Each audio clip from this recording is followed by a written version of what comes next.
Hey friends. Okay, so now we're going to be talking about Parshas Kedoshim. Now, this Parsha is actually really big.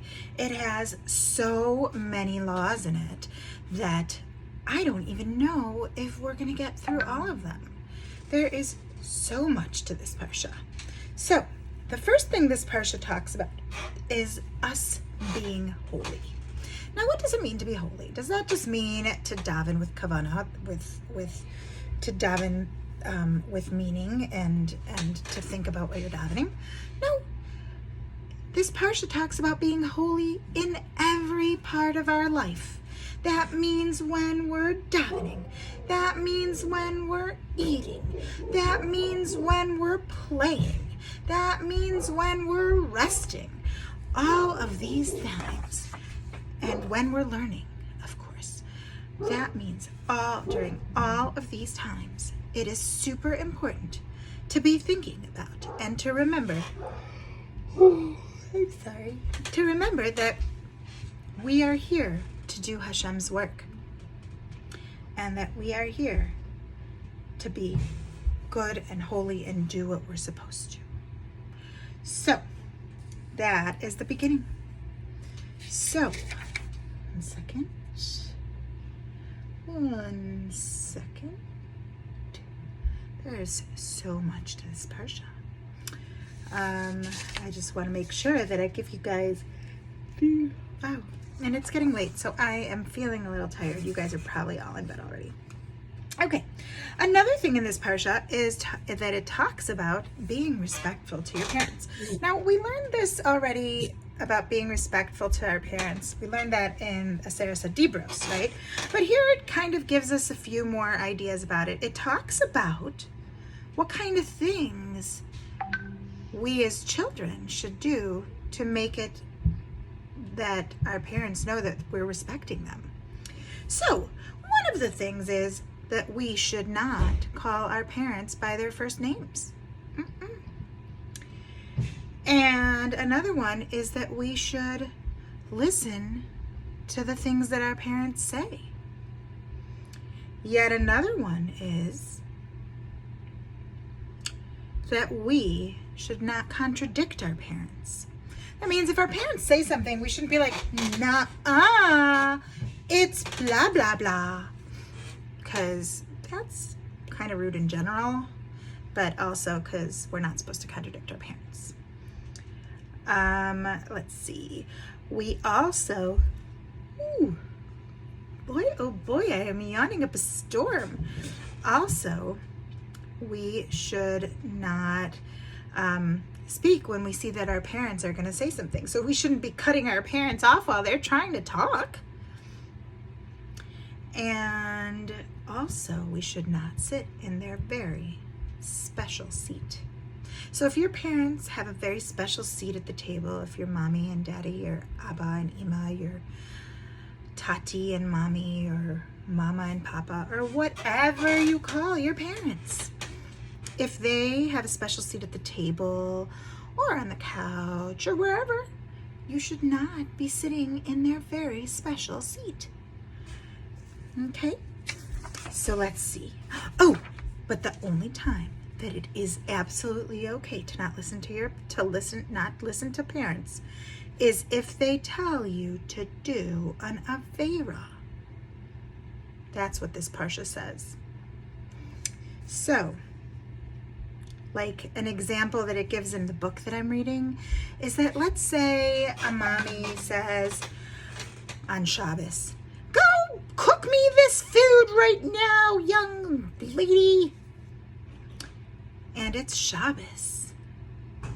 Then at that point saying, "It's Shabbos and I can't break Shabbos," is an okay thing to do according to this. That's what this parsha talks about. Oh, thank you. I got some tea. Okay, so another thing it talks about in this parsha is that we should not worship idols. But we knew that already, right? We knew that already. It also talks about giving to the poor. It talks about something called leket, shichacha, and peah. Those are, if, let's say, a farmer was picking his, harvesting his grain or whatever, and forgot a bundle on the ground, then they're not supposed to go back and get it, because it's supposed to be left for the poor. We're also supposed to be leaving the farmer, that is. I am not a farmer, but if I were, I was supposed to be leaving a certain amount of the land of the harvest for the poor to harvest. So those things are called leket, shichacha, and peah. Okay, then, yes, there is more. It talks about not stealing. That is very important. Not stealing is very important.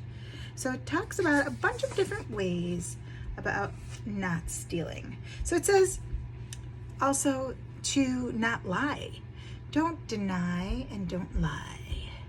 That kind of rhymes. Don't deny and don't lie. Okay, the Torah warns, if you stole something, don't deny it and say, I didn't steal. Admit your theft and do teshuvah. The Torah also commands, if someone gave you money to hold as a security, or gave you a loan, or you found someone's money and he asked you to return it, don't lie and say, I never received it. Who, me? No way, I never received it. You should not do that. It says don't swear falsely. That means don't say that you saw something or know something for sure when it's not even true. Don't withhold money that belongs to someone else. That we already kind of talked about. If you have someone who works for you, you're not supposed to hold their wages and not pay them when they deserve to get paid. And let's see. And it says, we may not curse a Jew. Cursing anybody is not nice. It says, the Torah commands, lo tekalel cheresh. You may not curse a deaf person. We are not allowed to curse a deaf person, even though he cannot hear our curse and doesn't feel bad about it. We're still not supposed to do it. We may then certainly not curse a Jew who can hear us and know and then feel bad about what we said. The mitzvah of not cursing the deaf follows the mitzvah of don't keep back a worker's wages. How are the two connected? We're going to find out. A worker who finished his job and does not get paid by his Jewish master will feel angry. He may want to curse him. However, the Torah warns, even if you didn't get your wages on time, you may not curse your employer. If you have a complaint about him, go to the judge of the Beis Din, which is the Jewish court. They will make him pay. Why does the Torah forbid us to curse a Jew? You may be able to think of some answers yourself. Here's some ideas. A person who hears that a fellow Jew has cursed him, will certainly feel very hurt. That makes sense? Even if the person will never find out he was cursed, we still may not curse him. The Torah wants us to be kind and friendly to all of our fellow Jews, and to all people. We may not wish them evil. Nope. Every word a person speaks has tremendous power. We have so much power in our words. Hashem may fulfill the curse. It will then be our fault that a fellow Jew is punished. That would be horrible. So yeah, let's not do that. Another thing that it says in this parsha is not to put a stumbling block in front of a blind person. That means don't make it harder for someone to do something that they are supposed to be doing. And another thing is the mitzvah to excuse other Jews who don't behave as they should. It means to judge people fairly. It says, let's see, it says judge people fairly. That means be fair. Let's see. It says do not go around spreading stories about people. That would definitely not be okay. That goes along with Lashon Hara, which we talked about, right? When we learned about Saras. Let's see, what else? It talks about judging. Let's see, what else? Don't remember the evil a fellow Jew did. What that means, I think, is like don't hold a grudge. Don't look for revenge.